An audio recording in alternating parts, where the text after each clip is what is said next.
असेल, जयव्रत असेल, असे कितीतरी राक्षस, त्यांच्याकडे काय साधन संपत्ती पण नव्हती, ते देवाला हारू शकले नाही. आपल्याकडे काहीच साधन संपत्ती नाही, आपण देवाचं काहीच करू शकत नाही. म्हणून देवाला शरण गेलं पाहिजे. शरण येणं म्हणजे काय कमीपणाचं लक्षण नाही. शरण येणं हे चिंतेचं आणि गुणाचं लक्षण आहे. म्हणजे लहानपणाचं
लहानपण घेऊन आपण माणसाने जगलं पाहिजे.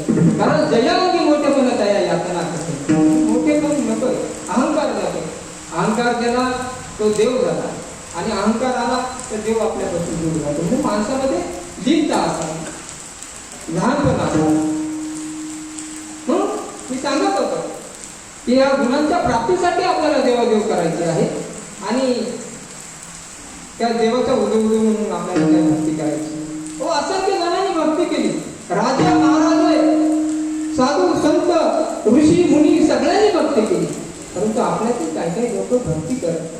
तुकाराम महाराज सांगून गेले, भक्ती ही शिळावरील टोळी, निवडत विरळा शिव झाले. हे शिरोधाचं लक्षण आहे, हे काय कमीपणाचं लक्षण किंवा रिकामटेकडीपणाचं लक्षण.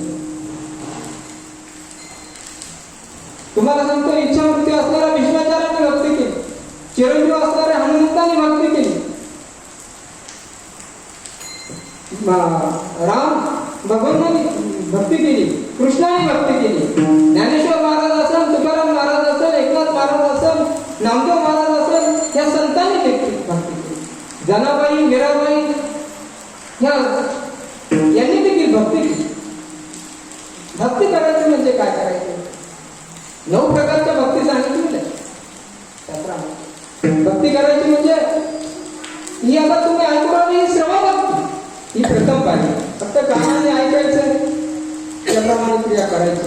कारण शास्त्र 18 पुराणे, 4 वेद, कितीतरी धर्म ग्रंथ, एवढे पुस्तकं वाचायला जमतातच असं काही, किंवा त्याच्यातलं वाचून समजतं असं देखील काय. हे सहज सोपं असं माध्यम. फक्त कानाने ऐकायचं, त्याप्रमाणे त्याला श्रवण भक्ती म्हणतात. भगवंताचं स्मरण करायचं, त्याला स्मरण भक्ती. कारण मनाने इतर गोष्टी आठवून मनाला त्रास करून घेण्यापेक्षा तुकाराम महाराज सांगून गेले, मन करारे प्रसन्न सर्व सिद्धीचे कारण.